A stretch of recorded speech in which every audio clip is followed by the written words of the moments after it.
¿qué tal? Mi nombre es Romina Wilmot. Bienvenidos a una nueva edición de Salud y Más. Julio es el mes nacional sobre la salud mental de las minorías en este país. Por ese motivo, hemos invitado a la doctora Claudia Eppelbaum. La doctora Claudia Eppelbaum es una psiquiatra entrenada por la Universidad de Harvard. Originaria de Buenos Aires, Argentina, ella es bilingüe en inglés y español. Ella ha sido instructora clínica en psiquiatría en el Harvard Medical School y directora del Latino Mental Health Program en el Beth Israel Medical Center.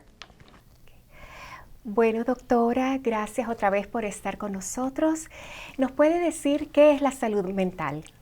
Claro que sí, Romina, primero que nada, muchas gracias por tenerme, es un gusto de estar aquí con todos ustedes. Salud mental es un concepto del cual todos hablamos, pero ¿qué es la salud mental? Cuando hablamos de salud, estamos hablando de bienestar y estamos hablando también del funcionamiento adecuado, de un buen funcionamiento. Ahora, ¿a qué significa decir mental? De la mente, ¿no es cierto? Estamos hablando del bienestar de las emociones, estamos hablando del bienestar del pensamiento, memoria, cálculo, planeamiento, conducta. O sea, cuando hablamos de la mente estamos hablando de todas las funciones que están reguladas por el cerebro. Y eso es lo que llamamos salud mental. Cuando todo funciona en armonía, nada es perfecto, pero en armonía, donde hay un funcionamiento adecuado del individuo. ¿Te ayuda esa respuesta o querés que te clarifique algo? No, está bien, en realidad que es un tema bien complejo y de mucho alcance. La primera pregunta que se me ocurre es, ¿y por qué es tan importante y principalmente en comunidades que son multiculturales o inmigrantes que acaban de llegar a este país que yo sé que les afecta mucho todos los cambios y puede afectar su salud mental? Claro, sí. Es una buena pregunta, especialmente con inmigrantes, y ese es un tema que está muy discutido últimamente con todo lo que está sucediendo en el país. Los inmigrantes están expuestos a un nivel de estrés muy intenso. Es un nivel tan intenso que es imposible casi imaginarse a menos que uno esté en el lugar de un inmigrante. Especialmente cuando hay una situación ilegal. Pero aunque los inmigrantes sean legales, están con mucho estrés. Aparte del estrés hay diferentes barreras, como las barreras culturales. ¿Qué significa una barrera cultural? Puede ser tan simple como tener que aprender cómo relacionarse con el sistema de salud. Culturalmente, cuando la gente creció en el país, aprende cómo funciona el seguro de salud, cómo mantenerlo, cómo conectarse con médicos, cómo hacer citas médicas. Parece algo súper simple, pero cuando uno llega al país no entiende cómo funciona. Muchas veces la gente piensa que, bueno, me aparezco en la oficina del doctor, me van a atender.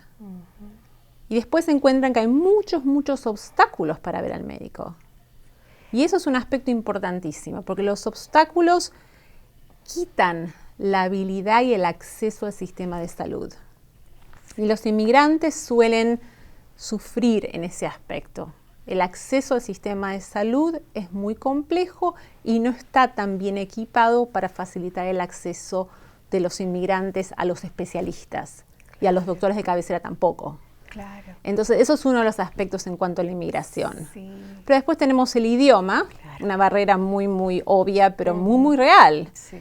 En familias inmigrantes que han estado en el país por mucho tiempo, por ejemplo, algo que es súper interesante es que muchas veces los hijos que han crecido en el país actúan como intérpretes para los padres. Y eso ayuda muchísimo a la familia y mueve a la familia hacia adelante. Pero si uno piensa en el desarrollo y la madurez de esos chicos, claro, se han desarrollado y madurado mucho antes, porque están cumpliendo un rol y una función que normalmente está asignada a los adultos de la familia. Y eso causa estrés también. Causa estrés a los chicos por el nivel de responsabilidad. De nuevo, ganan mucho en madurez, pero hay un nivel de estrés. y a los adultos que dependen de los hijos para poder navegar el sistema por el tema del idioma. Sí. Esos son algunos de los aspectos, algunas de las barreras que podemos nombrar. Sí, y también, bueno, muchas de estas familias cuando vienen a este país traen sus tradiciones, ¿no? De su país de origen, de tomar cierto tipo de tés o hierbas. Entonces eso también afecta a los tratamientos que son recomendados por su doctor médico. Sí, eso es interesantísimo, porque hoy Sí. se habla mucho de medicina natural Sí. versus la medicina occidental o la medicina con medicamentos que tienen productos químicos. Y es cierto que en diferentes países hay diferentes tradiciones, muchas veces muy sabias, muchas veces basados en generaciones y generaciones que han probado esos tratamientos naturales. Pero lo que pasa es que al llegar a este país se encuentran con proveedores de salud, médicos, enfermeras que tal vez no están familiarizados con esas sustancias, con esas hierbas, con esos tés, con esas cremas. Entonces, ¿cómo se navega eso? ¿Cómo se mantiene la tradición de una manera que es segura y con la supervisión y la guía del doctor? Porque al fin y al cabo es muy importante que haya una supervisión para todo tipo de tratamiento. Sí, de alguien profesional que sea experto en estas áreas tan complejas de salud mental. ¿Qué le aconsejas a nuestros televidentes de qué ellos tienen que buscar en un profesional de la salud mental para poderse ellos conectar con estas personas? Sabemos de que hay una necesidad grande de proveedores de salud que hablen español, ya que no hay muchos. Entonces, ¿qué consejo les das a ellos para poder ellos conseguir un proveedor de salud mental, un doctor, un profesional de la salud mental que los pueda ayudar? Mira, el tema del idioma es extremadamente importante, como lo has mencionado. El tema es que, claro, que en Boston y en todas partes del país hay pocos proveedores de salud mental, pero digo proveedores porque pueden ser psiquiatras, pero también en lo que se llama psychiatric nurses, enfermeras especializadas en tratamiento psiquiátrico, hay consejeros de salud, o sea, hay un amplio panel de proveedores de salud mental. El idioma, como decíamos, es fundamental, pero también es la proximidad. Porque si para ver a un psiquiatra o ver a un consejero o a un psicólogo, los pacientes tienen que viajar 1 hora, 1 hora y media, ¿qué tan seguido van a ir? Y uno de los aspectos claves para mantener la salud mental es la frecuencia. A diferencia de otras condiciones donde, por ejemplo, si uno tiene una infección en el dedo, va una vez, le dan un tratamiento antibiótico, se cura, no necesita ir más. A diferencia de eso, cuando estamos hablando de salud mental, se requiere siempre una continuidad, una evaluación inicial y evaluaciones subsiguientes. Entonces, buscar un médico que está demasiado lejos, con la esperanza de ir una vez, recibir una medicación que va a cambiar todo de un día al otro, es muy optimista, pero no es muy realista cómo funciona el sistema. ¿Me explico? Sí. Entonces, proximidad es importante, el tema del idioma es muy importante. Si es posible encontrar a alguien que sea un buen match, aunque no hable el idioma, aunque haya un intérprete de por medio, encontrar a alguien con que uno se sienta cómodo, con que uno se sienta que puede contar todo, sin barreras, sin censura, sin miedos. Yo creo que eso es fundamental.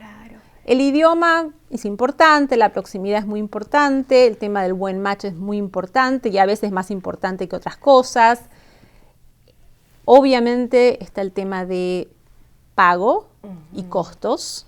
Entonces siempre planear para ver a alguien que uno va a poder continuar, digamos, cubriendo con el seguro o pagando los costos. Claro, y también, como dices, ese match para uno saber que tiene esa conexión con ese proveedor de salud mental, es bueno también que el paciente pregunte a su doctor de cabecera por una recomendación de una profesional que tenga su misma cultura, que hable su mismo lenguaje, si es posible. Y investigar, hasta puede ver en la clínica cuando entre, si hay otras personas que se parecen a usted, si ven de que el doctor trabaja mucho con la comunidad, en este caso la comunidad latina, que sí trabaja mucho con ellos, y eso les da una idea de si ellos sienten esa conexión con ese doctor. De acuerdo. Esa oficina. Sí, sí, y me hiciste recordar que también, digamos, no solo es la conexión, pero también es el hecho que a veces se prueba y no funciona. O sea, tener la apertura mental de decir, ok, vamos a ver si es un match, vamos a conocer a este proveedor de salud mental, a esta doctora, a este doctor, a este psicólogo. Y si no funciona, se cambia. Porque realmente y honestamente muchas veces toma varias pruebas para encontrar al doctor adecuado. Y eso no solo en salud mental, sino como doctores de cabecera, como especialistas. Entonces, tener esa apertura y esa voluntad de decir, bueno, si no funciona uno, probaré otro, es fundamental para entrar en el camino adecuado. Sí.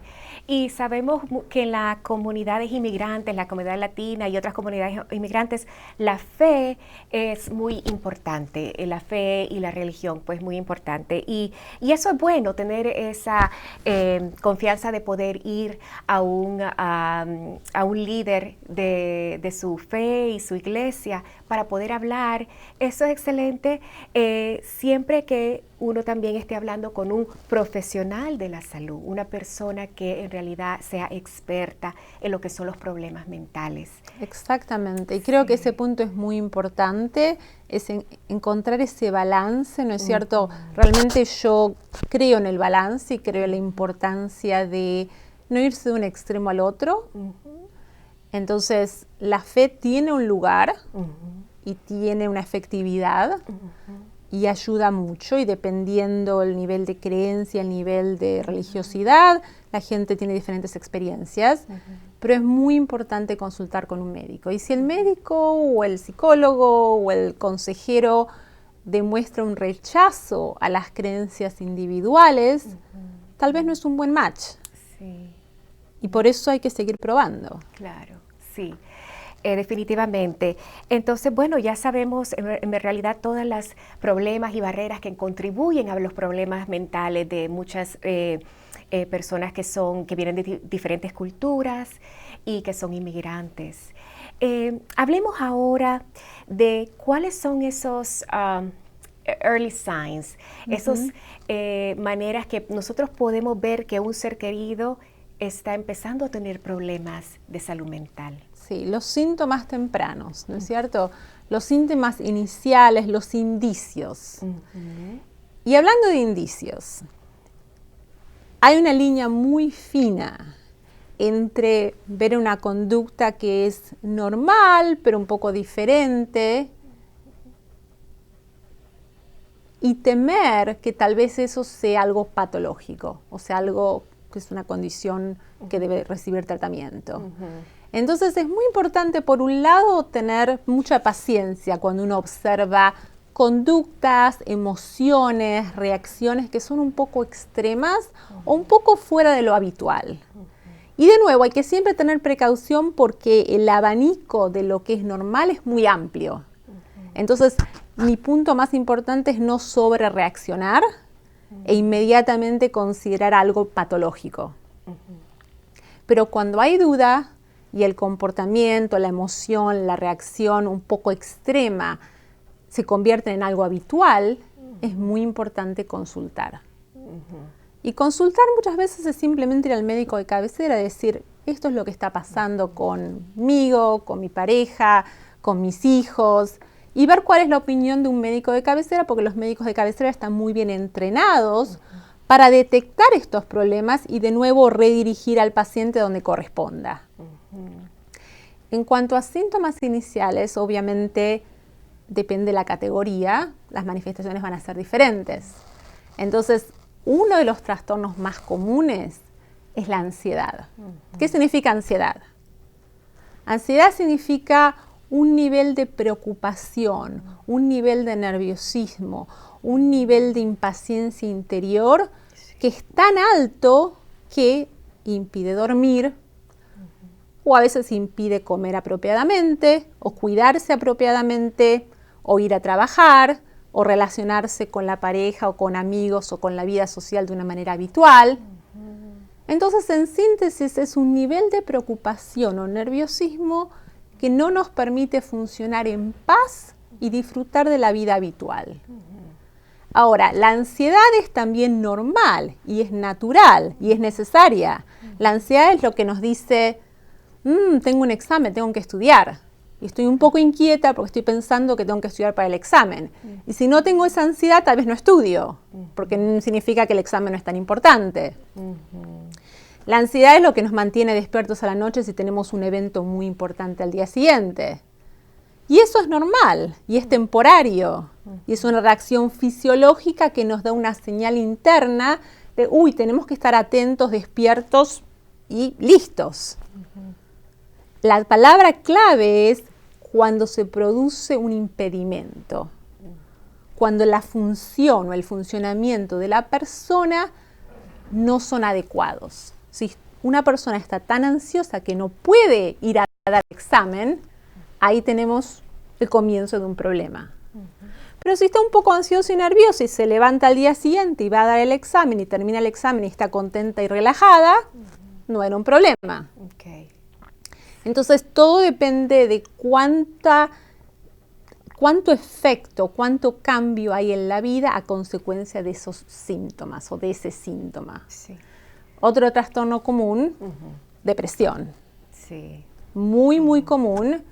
Y lo interesante es que hay muchos niveles de depresión. Puede ser leve, puede ser moderado, puede ser severo con complicaciones adicionales. Entonces, en este caso lo importante es detectar los primeros síntomas. ¿Cuáles son primeros síntomas de depresión? Uno pensaría que es tristeza, pero no siempre. A veces la depresión aparece como una incapacidad de disfrutar, una incapacidad de conectarse socialmente, una dificultad para reírse, tener intereses. Si te gustaba cocinar y cocinabas todos los fines de semana y después salías los miércoles a la noche con tus amigas, no tenés ganas de hacerlo más. Si solías disfrutar, escuchar música y bailar, ya eso no te excita más. Eso es un síntoma de una depresión que empieza a subir. ¿Por qué? Porque está causando un impedimento a disfrutar la vida.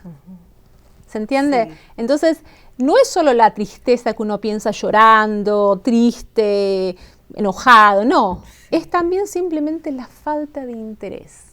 El no alegrarse por cosas que habitualmente uno se alegraría. Sí. Entonces, cuando uno nota que un ser querido, a pesar que tal vez no está mostrando tristeza o llanto, pero está desinteresado, no quiere hacer cosas, no quiere trabajar, no quiere estudiar, no quiere estar con los amigos, se encierra en su pieza. Esos son síntomas que causan preocupación y que muestran un funcionamiento que no es sano. Y hay que consultar. El insomnio también, eso es algo que es bien común, que mucha gente padece, lo que es el insomnio.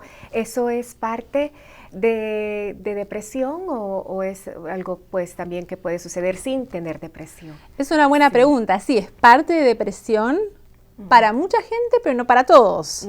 Es más, para mucha gente, créase o no, cuando están deprimidos, la manifestación más común es que duermen en exceso, que no se quieren levantar de la cama, que pasan todo el día en la cama. Sí. Entonces, el insomnio es una manifestación, pero también el dormir en exceso. Sí. Y el insomnio puede presentarse también con ansiedad, puede presentarse con enfermedades físicas, cuando hay un trastorno somático, un trastorno del cuerpo. Un problema de tiroides, un problema de reflujo gastroesofágico. Hay muchas causas por las cuales la gente no duerme. Dolores crónicos, ¿me explicó? No es siempre depresión. Es cierto. Y también, bueno, esta información es bien interesante. Estoy aprendiendo así hablando con usted, doctora, y me imagino que también todos nuestros televidentes. Otra condición que también escucho mucho que pasa principalmente con la comunidad inmigrante, muchos de nuestros televidentes que son personas que vienen de diferentes países latinoamericanos y diferentes culturas, es lo que es el trauma y lo que es el venir a un nuevo país, pues causa trauma, aprender una nueva cultura, aprender a lidiar con diferentes culturas, no saber el idioma. Eso me imagino es una gran condición también.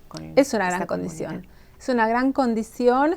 Y cuando hablamos de trauma está el famoso PTSD, que significa Post Traumatic Stress Disorder, pero también más comúnmente hay situaciones de trauma mucho menor, que ni siquiera se califican como PTSD, Post Traumatic Stress Disorder, sino se llaman Adjustment Disorder, un desorden de ajuste. La diferencia entre lo que se llama PTSD y un desorden de ajuste, en que PTSD hay una experiencia en la cual uno teme que la vida de uno esté en peligro, o la vida de un ser querido. Hablando de inmigrantes, y este tema que está sucediendo tanto, hay mucho trauma y hay mucho PTSD que va a resultar de las situaciones graves que están sucediendo. Y eso es una experiencia que obviamente puede tener repercusiones en el futuro en la vida de estas personas, niños o adultos. Más comúnmente, si una persona, digamos, llega al país, pero tiene problemas de ajuste, puede haber un elemento de trauma, que en general causa un poco de nerviosismo, un poco de irritabilidad, miedos, hasta puede causar pesadillas, en las cuales la persona revive la experiencia traumática muchas veces. Y eso a veces incluso hace que la gente quiera evitar confrontarse con situaciones similares a las que causaron el trauma. Entonces, por ejemplo, si una persona fue a una oficina de inmigración o a un hospital o una escuela y tuvo una experiencia muy dura, muy fea por el tema del idioma o por ser extranjero o por cómo suena el apellido, por lo que sea, ¿no es cierto? Esa persona después quiere a veces evitar volver a esa oficina de inmigración o incluso al hospital o incluso a la oficina donde le chequeaban el pasaporte. Y eso obviamente tiene sus repercusiones. Sí. Yo me acuerdo cuando trabajaba en ciertos hospitales que muchas veces los pacientes tenían miedo de venir y hablar y presentarse por el tema de la cuestión legal, porque creían que tal vez al no tener documentos legales, el presentarse y el mostrarse podía tener una repercusión. Y ellos estaban actuando basado en un miedo real, pero también un trauma que han tenido. Sí, no, en realidad que estas condiciones podemos tener diferentes programas solo enfocándonos en una condición, porque la información es tan grande y tan amplia y tiene diferentes niveles. ¿Cuáles son, doctora, los tratamientos generales para una persona que está padeciendo una de estas condiciones que hemos hablado, la ansiedad, la depresión, el trauma? ¿Cuáles son los tratamientos que son generales que usualmente se le dan a estas personas lidiando con estos problemas?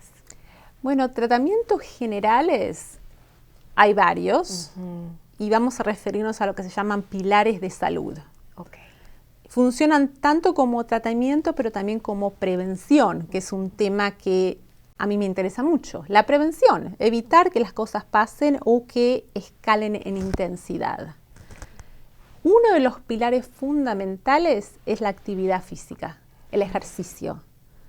Y hay muchísimos estudios publicados hace mucho tiempo, así como recientemente, que muestran que la actividad física ayuda con todas las cuestiones psicológicas y muchos de los problemas físicos, ya sea relacionados a aspectos psicológicos o problemas físicos generales. Entonces, actividad física es un pilar fundamental. Podemos hablar en más detalle en cuanto a qué tipo de actividad, pero por ahora podemos, digamos, describirlo como actividad física.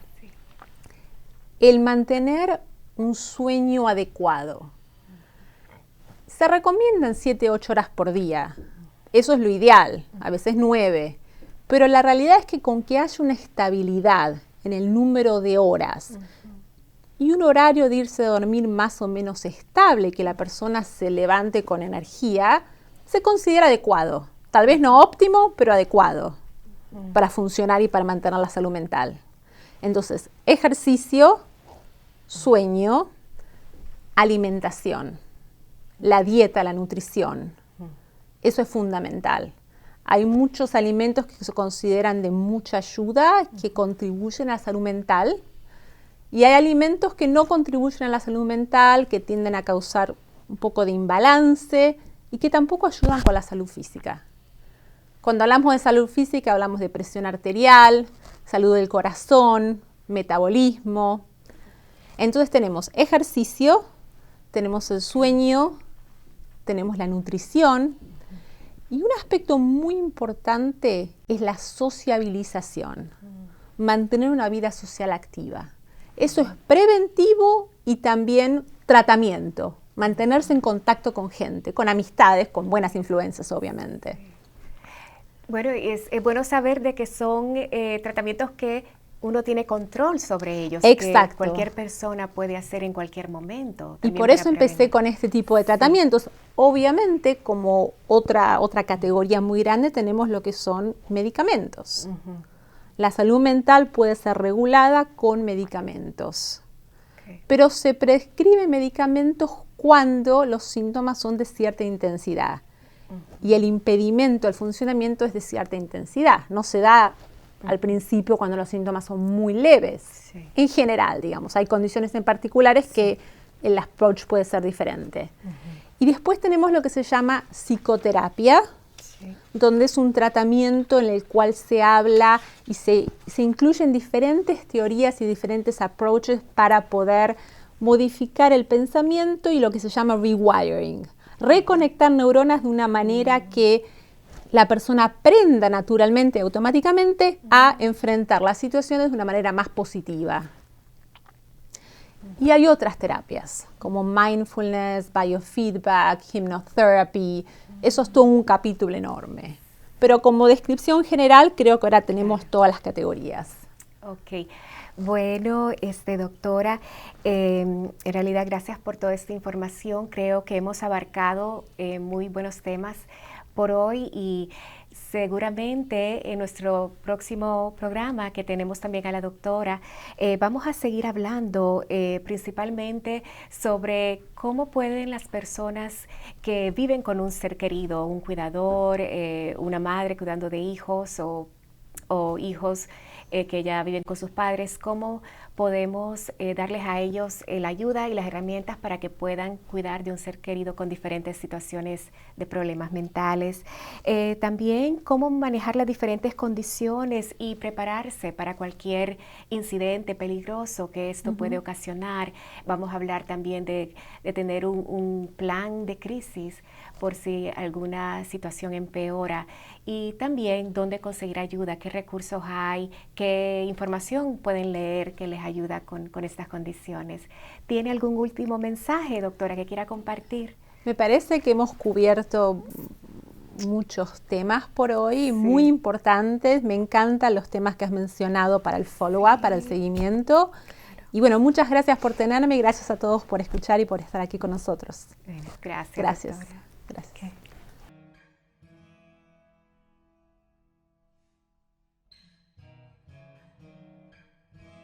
Yo a los 16 años tuve un problema con depresión y tuve un intento de suicidio. Pasé más de un mes en un hospital, sé exactamente qué es el afecto que uno tiene y que el trastorno de salud mental tiene en la vida de uno. No hablar nos evita como una comunidad el crecer. Somos orgullosos, somos fuertes, vaya. Si podemos salir adelante con tantas otras cosas, ¿cómo nos continuamos poniendo barreras para poder salir adelante? Yo creo que la esperanza es que si uno, lo más rápido que uno busca ayuda, puede tener. Porque yo miro a donde yo estaba, tan infeliz y tan triste, ha tenido tantas organizaciones que verdaderamente no ha querido vivir. porque ha buscado la ayuda, porque ha hablado ha hablado y no ha sido víctima o estar en una prisión adentro con ese silencio, ese secreto. Eso me ha liberado y después teniendo ese apoyo de la comunidad me ha dado la energía para seguir para adelante también. Fueron días muy difíciles. Mucha de mi familia me decía que lo tirara a la calle, que él estaba siendo cabeciduro, que no quería ayuda, que él se podía curar, que él podía hacer algo por sí mismo, y fueron días bien difíciles, especialmente para mí porque soy la madre y estaba en esta lucha sola con todo el mundo encima de mí. El estigma, ellos decían, oh, no le digas a nadie lo que está pasando con él, hubiera sido mejor que fuera un drogadicto, hubiera sido mejor otra cosa, pero eso, porque a nadie ahora él va a poder trabajar, nadie quiere estar cerca de él, todo el mundo le daba la espalda. La ignorancia que existe respecto a las enfermedades mentales evita que busquen la ayuda adecuada. Lo cultural también afecta. Nuestra cultura tenemos como hay mucha ignorancia respecto a las enfermedades mentales, tenemos unas ideas equivocadas acerca de lo que realmente son. Yo creo que la cosa más importante es que verdaderamente los servicios trabajan, que hay servicios no nada más por el cliente que tiene los problemas, pero también para la familia. Creo que la comunidad entiende que hay apoyo allá afuera. Hay programas como ejemplo NAMI, tiene un programa de familia a familia, que es un programa que ha cambiado la vida de tantas personas que entienden ahora mejor la enfermedad de su hijo, hija, su esposo, su esposa. Yo creo que eso es lo más importante que necesitan, es saber que los servicios que existen sí trabajan, pero no trabajan si tú no lo vas y lo buscas. Tú no te puedes seguir esperando que alguien venga y te lo trae en un plato, tú tienes que ir a buscar eso. Lo importante es que los servicios existen, pero tú tienes que coger ese primer camino. Los grupos de apoyo, uno como latino también a veces no está acostumbrado uno a ir al grupo de apoyo, de hablar, pero el hecho de que yo miraba que las otras personas se comunicaban me ayudó a mí el poder ir con alguien que lo entiende, que está en una situación similar, el desahogarse, el llorar si quiere uno llorar, el gritar si quiere uno gritar, digamos, pero lo deja uno allí y agarra uno otra vez fuerzas y dice, vaya, sí podemos, ¿por qué no? La recuperación es el trabajar día a día, la lucha constante por estar bien, por mejorarte, por estar informado, por seguirte educando acerca de nuevos medicamentos, de nuevos tratamientos, de luchar día a día por lo que tú quieres. NAMI me regresó la vida a mí. La vida que yo quería vivir, no estar viviendo con la enfermedad y bajo la enfermedad, no, sino que NAMI me dio las herramientas para aprender a vivir una nueva vida, mi vida. Sí, bien difícil, como te digo, fueron días bien difíciles, lloraba mucho, trataba de buscar fuerzas y por suerte encontré a NAMI encontré una familia. Desde el primer día que asistí al grupo de apoyo, las personas ahí vi que también estaban pasando por lo mismo que yo, porque en aquel tiempo yo pensaba, oye, esto me ha pasado a mí, yo estoy sola en el mundo. Y vi que no estaba sola en el mundo. Y desde ese tiempo, NAMI es mi otra familia.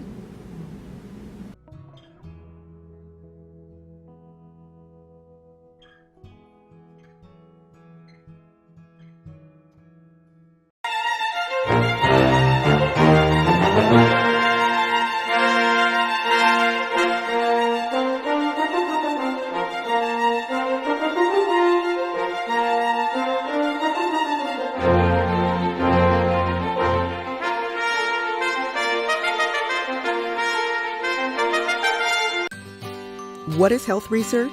Health research helps us find new ways to treat and cure diseases. Health research helps all of us live longer, healthier lives. And while we've been able to discover so much, we can still do better. Let me give you an example. Imagine you were looking for something in the dark with a candle. You'd probably find it eventually, but wouldn't it be easier if you had 1,000,000 candles? The same is true for health research. The more data we have, the quicker we can find what we're looking for. Enter the All of Us Research Program. We want to help advance health research by creating a large health resource. How big? 1,000,000 people big. By having access to the data of 1,000,000 people, researchers can discover more about our health, and the possibilities really are endless. Here's where you come in. By sharing information about your lifestyle, environment, and biology, you can help empower the medical research of the future today.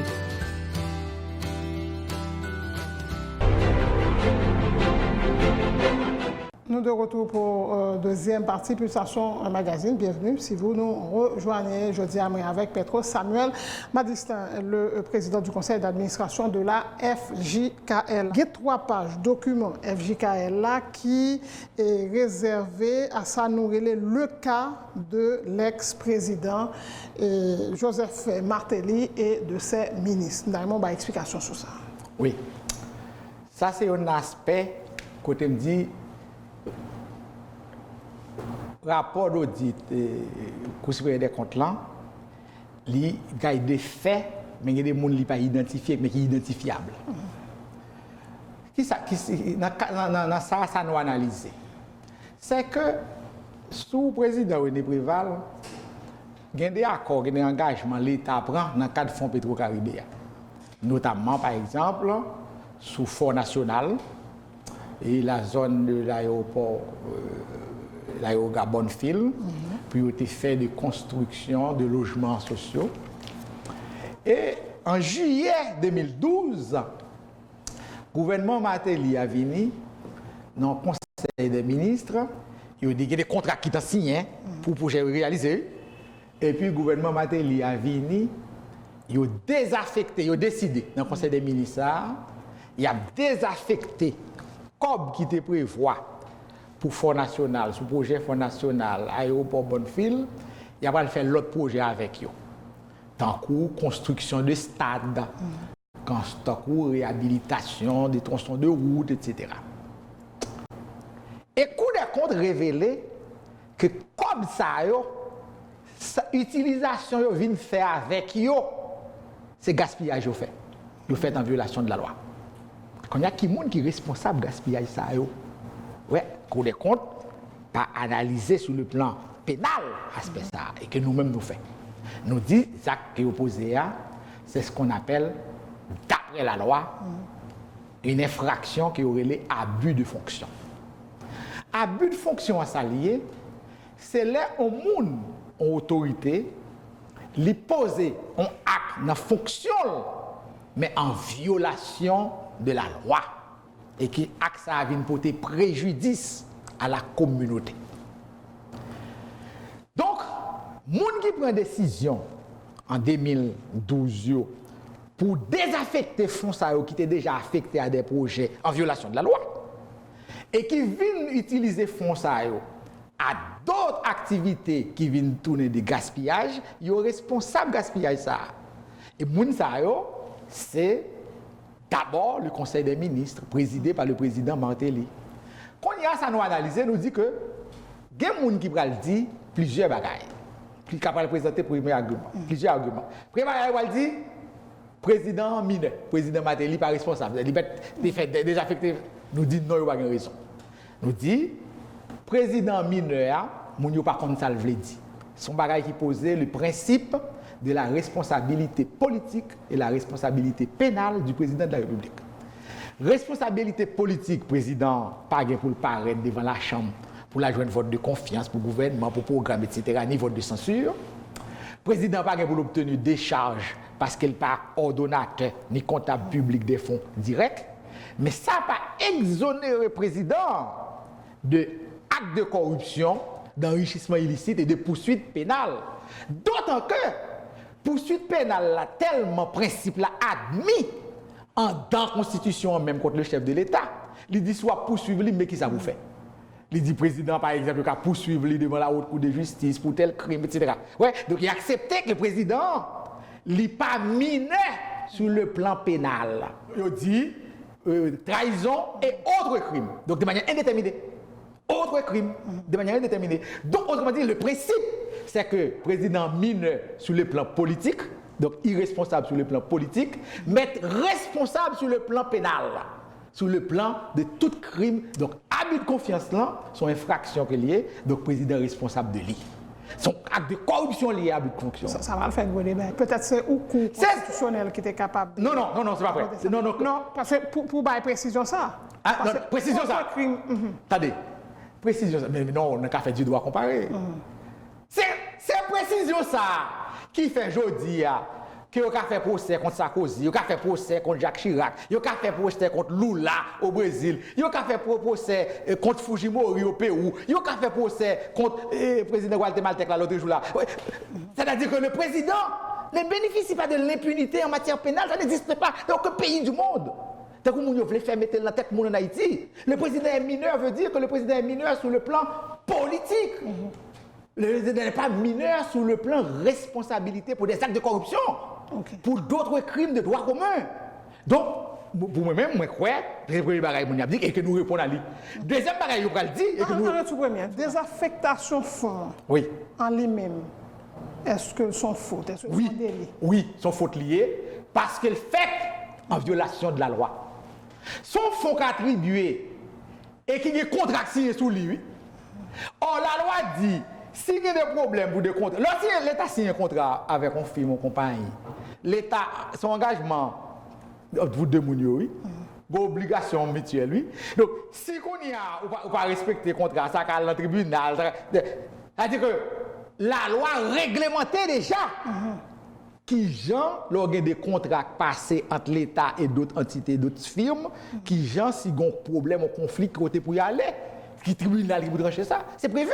Donc, l'autre d'autorité, parce qu'au président, parce qu'on se conseil des ministres, ou décider en violation de la loi, mettez toute loi au côté, notamment la loi sur la passation de marché, et vous décidez, on prend fond, on va faire l'autre bagaille, ou son faute liée.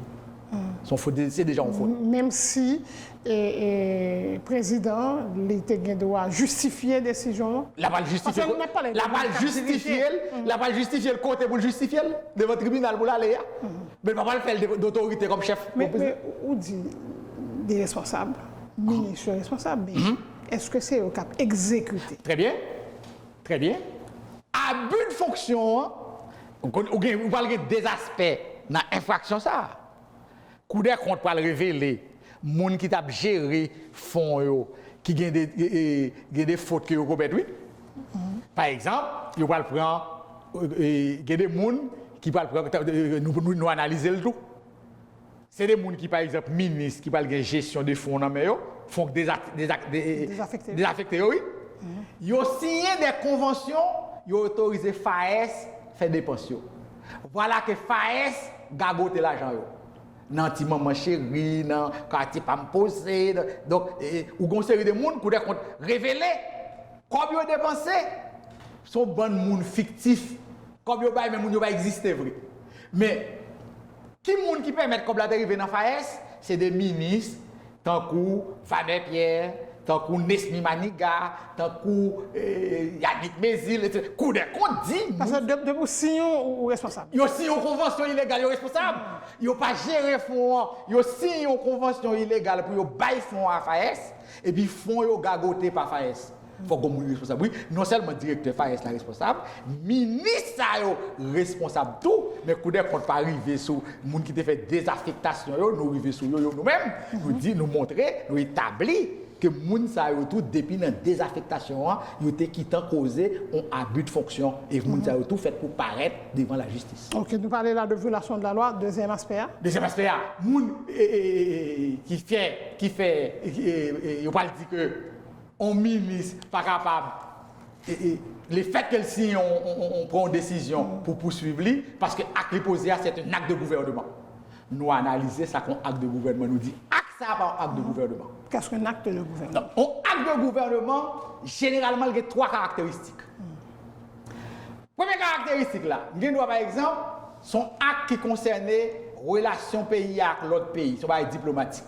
C'est un coup, président Jovenel décidé la voter contre Maduro dans l'OEA. Ou pas qu'à poursuivre pour ça. C'est un acte de gouvernement. C'est-à-dire un acte de gouvernement qui est injusticiable par devant les tribunaux pour acte ça. Dans son acte de gouvernement. Supposez que son acte qui traitait relation entre pouvoir exécutif là avec Parlement. Par exemple, le président nomme le Premier ministre. Si vous n'êtes pas d'accord avec lui, c'est politiquement pour résoudre le problème, nous ne pas aller dans le tribunal pour lui, son acte qui n'est pas justiciable pour lui. Ça, c'est un acte de gouvernement relié. Président, si son acte lui posé dans la relation là, avec son chef de gouvernement, dans son rapport avec son chef de gouvernement, lui besoin voyer aller, par exemple, un secrétaire d'État que le Premier ministre l'a désigné, c'est un acte de gouvernement qui n'est pas justiciable. Mais tout l'autre acte que vous posez, qui n'a pas de caractéristiques, ça, il n'y a pas acte de gouvernement. Résolution que vous prenez dans le Conseil des ministres là, pour désaffecter fonds, ça, il n'y a pas un acte de gouvernement. Donc, son acte qui calme la justice. Donc, les gens qui prennent lui en violation de la loi, ils ne sont pas censés ignorer la loi. Les gens ont fait faute ça dans le Conseil des ministres. Il faut y aller expliquer tête devant le juge d'instruction pour habit de fonction. Mais chaque niveau de responsabilité. Oui, oui, mais on va l'expliquer. Par exemple, il y a là voté dans le Conseil des ministres et qui prend convention pour transférer les fonds. C'est eux qui ont géré, oui, mais on va le voyer par FAES. FAES par le gagoté. Par exemple, on dit corps étudiant, affaires étudiants, affaires éducation nationale. Le ministre de l'Éducation nationale va mettre des fonds dans le FAES pour le gérer. Et puis, on va jouer un bon étudiant. C'est faux étudiant fictif. Ils ont dit étudiants jeunes comme là, et puis étudiants pas exister. C'est FAES qui fait opérationnalisation, mais toute conception gagote ça, li fait au niveau convention ministère signé avec FAES là, li fait dans résolution que tu prends dans le Conseil des ministres là pour te désaffecter fonds. FAES, tu es responsable des projets sociaux sous l'administration et Martelly. Ok. Est-ce que c'est un problème? Oui, c'est un problème. Que vous décidez ça? Oui, c'est un problème. Parce que qu'est-ce qui arrive? Dans l'État, nous prenons l'État pour un jardin. L'État, c'est comme son jardin de bananes ou un jardin de riz. C'est pas ça l'État. Dans l'État, où on budget à qui ça lié, son autorisation de dépenses, moun qui a dépensé, ce n'est pas lui pour autoriser. Selon le principe de séparation des pouvoirs. Qui moun qui a autorisé, c'est le Parlement. Qui moun qui a exécuté, c'est l'exécutif. Eh bien, autorisation de dépenses, il faut que respecte, faut que dépenses respecter ordre qui baille pour l'exécution des dépenses. Là qu'on y a budget son loi lié et l'on pas respecter autorisation de dépenses, de crédit ou faire l'autre bagarre avec ou violer la loi. Donc, moun qui parle des fonds non mais pour gérer que le Parlement a besoin de contrôler. Que le Parlement mette à disposition au regard de la loi. Si on veut retirer fonds à l'autre entité, son budget rectificatif pour faire, oui. On l'autre loi pour voter, oui. Yo même qui ça fait, yo signé une convention au papier, yo dit comme ça a dans le budget ministère de l'Éducation nationale, nous voyons le FAES. Comme ça a dans le ministère Affaires sociales, nous voyons le FAES. Comme ça a dans le budget ministère Conditions féminines, ministre le signe dit voyons le FAES. Et puis voilà que FAES gâté comme ça, gaspillé comme ça, ministre responsable de gaspillage ça et ministre ça font faute pénale. Faut aller devant le tribunal pour yo, faut venir restituer comme yo. C'est prévarication yo fait et la loi dit et nous citer loi tout qui dit depuis on monde dans l'état ou poser un acte dans fonction qui fait l'état perd du cob, c'est pour condamner pour remettre comme là sans compter l'autre peine qu'on a vendre. Oh, c'est ça, il a pas de compte dit, il dit projet ça. Il est préjudiciable à la communauté, à la société, ça veut dire combien de gaspiller. Qui moun qui fait au préjudiciable? C'est moun qui te prend décision illégale ça yo. Ou pas qu'à dire, c'est seulement nèg FAES là. Vous comprenez? Qui est responsable alors que lui-même c'est l'aboutissement d'une chaîne, d'un ensemble de décisions illégales que la loi considère comme infraction et pour quitter moun ça va marcher dans la rue. Fayez épinglé dans le dossier Petro-Caribé, on se parlait de projets sociaux. Il se trouve que le directeur d'alors s'est suicidé. Les deux directeurs qui concernés par ça, oui, c'est on s'associe avec les mêmes. Mais pour ça qui était concerné classe.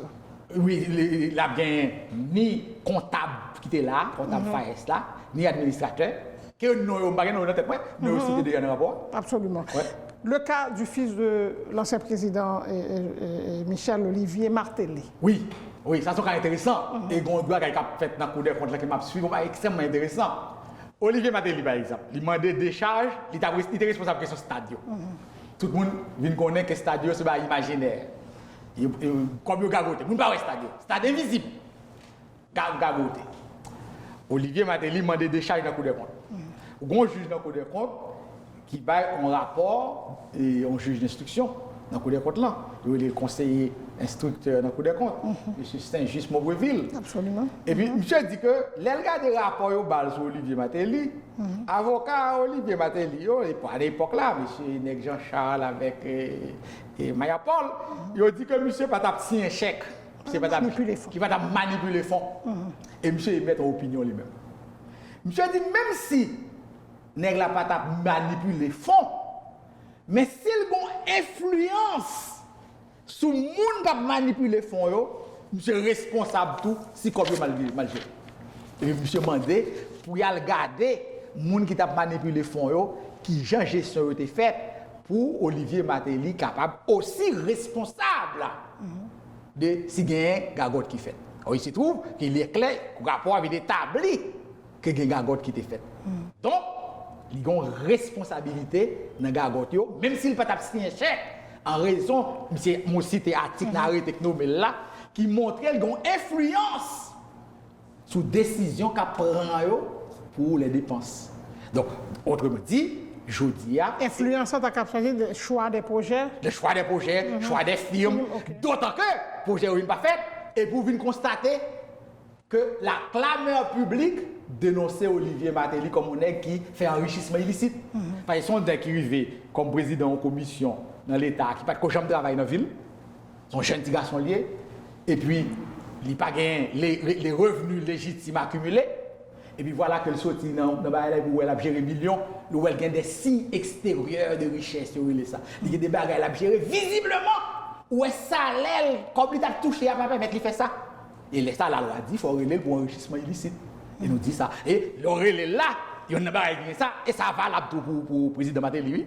Pas oublier, par exemple, l'État fait un bagage en a voté. Le président Martelly a répondu à une question d'Ali Valais, Godson Pierre, qui montrait que monsieur fait faillite.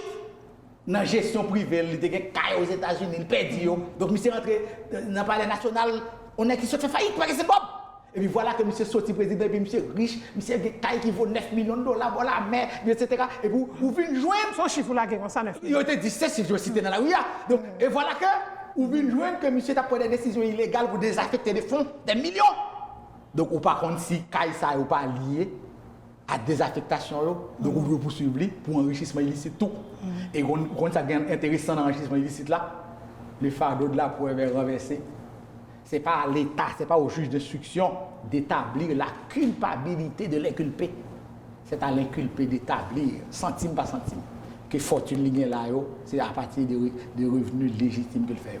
Donc nous dit, et nous ne pas jamais dit ça, et le rapport des comptes là permet ça, et la Fondation Éclairée mettait accent sur ça, des gens comme Olivier Martelly, comme Michel Martelly, fait pour faire l'objet de poursuites dans 4 procès Petro-Caribé pour abus de fonction et enrichissement illicite. On regarde l'observation FJKL sous cadre de détournement de fonds. Nous prenons 2 exemples, Agritrans et Betex. Oui. Oui, nous prenons... Des firmes du président Jovenel. Oui.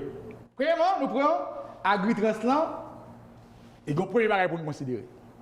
Agritrans sont firmes. Donc, on t'a dit, si on faute, c'est firmes là. Mais en droit des sociétés, les firmes, non firmes, ont objet social et que dirigeants lui posaient un acte en dehors de l'objet social de la firme, responsabilité à une personnelle pour dirigeant, pas pour parler de société anonyme là. Oui, c'est exact. C'est-à-dire que qui monde dans Agritrans qui là pour de bagages agricoles, qui a prend responsabilité construction route, c'est Jovenel Moïse, Naom Dorville, avec, comment il s'appelle l'autre, et trois. Donc, en droit des sociétés, ça faut décider, c'est eux-mêmes. Peut-être son résolution. Non, nous avons résolution monétaire, nous avons monétaire agriculture. Et nous te dit dans le deuxième rapport, non? Nous pas dire dans le rapport ça? Oui. Donc, qui montrait, même nous qui prend des décisions, ils indiquent. Donc, puisque on prend des décisions en dehors de l'objet social de la société, tant sur le plan civil que pénal, ils sont personnellement responsables des actes que la société a posés. Or, il se trouve que, une série de projets que vous pouvez rendre compte que Agritrans va réaliser, qui est en dehors de l'objet social, et quand on peut l'analyser, nous citons, comme la bail Agritrans, sans que vous puissiez signer un contrat, vous pouvez garder le dossier, vous pouvez considérer les capacités pour le signer. Tout ça, la loi prévoit pour établir qualité en société avant pour décaisser fonds. Vous ne pouvez pas réunir, puis vous ne pouvez pas. C'est ça que nous dit, premièrement. Deuxièmement, pour film BTEX. Toute recherche nous fait pour nous côté film, ça quoi pas un dossier. Mais nous-mêmes, nous cherchons, toute recherche pour Agritrans, nous jouons dans le moniteur. Mais toute recherche nous fait pour BTEX, nous ne pouvons pas venir, non? Nous ne pouvons pas nous jouons le président BTEX, là, tu fait deux sociétés en non collectif qui publient dans la nouvelle liste, nous jouons. Mais, en 2018 d'ailleurs, récemment, mais nous pas joindre côté BTEX l'a publié. Donc c'est comme si on société fictive, mais au balcon, oui. Et qui comme il va dire, pour là faire des projets qui Agritrans qui comme vous fait déjà, et nous dit, tout bail ça c'est détournement de fonds et moun ça fait pour répondre des questions. Moun qui n'a autorité l'État, qui te paie signer pour comme ça au bail. On est con dans le décembre de secrétaire d'État aux finances. C'est lui qui va rédiger les 10 bail chèques. Bon, ou pas un dossier nèg là 10 bail comme. Non, pas dire pas un dossier. Mais pas droit. Coup de compte pas yo. Il pas yo. Non mais il est normal que coup de compte pas yo. Mais pas dire pas normal le rapport coup de compte dit pas yo.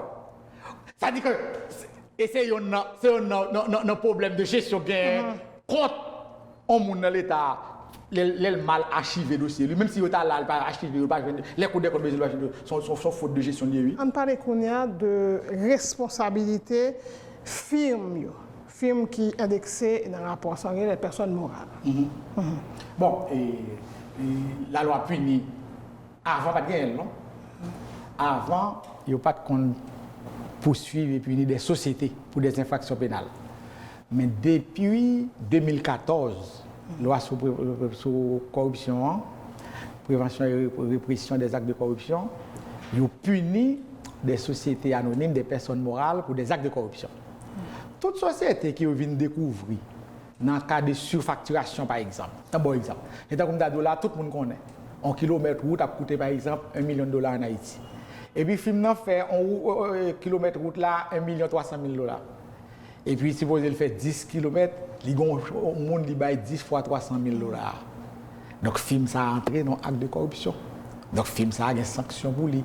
C'est-à-dire, il y a des gens, film il est là pour faire 10 km de route, il fait 4 km, mais il touche comme 8 ou il touche comme 10. On est supposé qu'il y a des gens qui te superviser pour ne pas toucher plus que ça l'a fait. Et bien, c'est pour ça arriver. C'est des gens, des films qui sont en corruption avec des gens qui sont dans l'État, qui baillent contre eux. Eh bien, ni film ça, ni directeur responsable, ils ont même tout, il y a bien pour faire face à la justice. Il faut que le juge d'instruction relève. Et puis, il ne faut pas paraître devant tout criminel. Ça va alors qui est réel le monde. Oui, absolument. Ce dossier concerne un pile monde. Un pile monde. Et c'est tant mieux. Et mon qui dit que son seul procès Petro-Caribé pour faire. Par contre, il ne va pas sans analyser ça pour sérieux. Ça fait nous-mêmes dans la Fondation J.D. ma position nous est claire. Il faut gagner plusieurs procès Petro-Caribé. Un pile monde a proclamé un accord au procès équitable. Mais Jean dossier ça. Les compliqué là. Est-ce que après la justice haïtienne est en mesure pour faire job ça? Oui, mais c'est ça. Moi quoi ça. Et évidemment, un système judiciaire, c'est au fur et à mesure qu'il a des grands dossiers pour le traiter qu'il a renforcé tête. Pas un système judiciaire parfait. Le système judiciaire haïtien a des faiblesses. Mais avec faiblesse, même avec faiblesse, il pourrait faire procès ça. Si on prend Madame Bonhomme, on pays comme les États-Unis. qui a une justice qui est tellement forte qu'il a parlé de la dictature des juges. Mais là, quand on fait une enquête, quand il y a même 1000 pages, et puis l'accuse un monde, par exemple, des fois, il a accusé un monde à mort, il a exécuté lui. Après 15 ans, 20 ans, c'est un héros judiciaire. Nous sommes appelés là, un monde qui se fait 40 ans en prison, et puis il vient pour lui compte, il n'a pas fait crime dans le vrai, non? Donc les erreurs judiciaires, ça arrive dans tous les pays du monde. En France, attendez, en France, aux États-Unis, etc. Je ne suis pas d'accord avec les gens qui ont cherché à discréditer le système judiciaire haïtien pour dire qu'il ne peut pas faire procès de peur qu'il ne peut pas faire erreur. Pas un système qui ne peut pas faire erreur. Nous ne voulons pas faire erreur, mais nous sommes très conscients que c'est la justice haïtienne qui fait procès.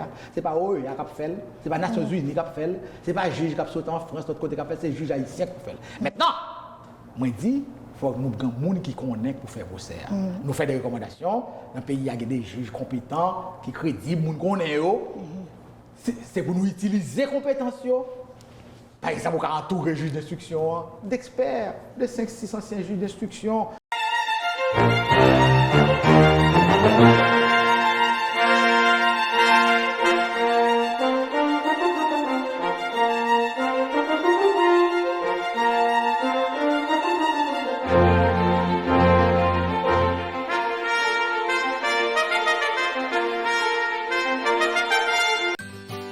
What is health research?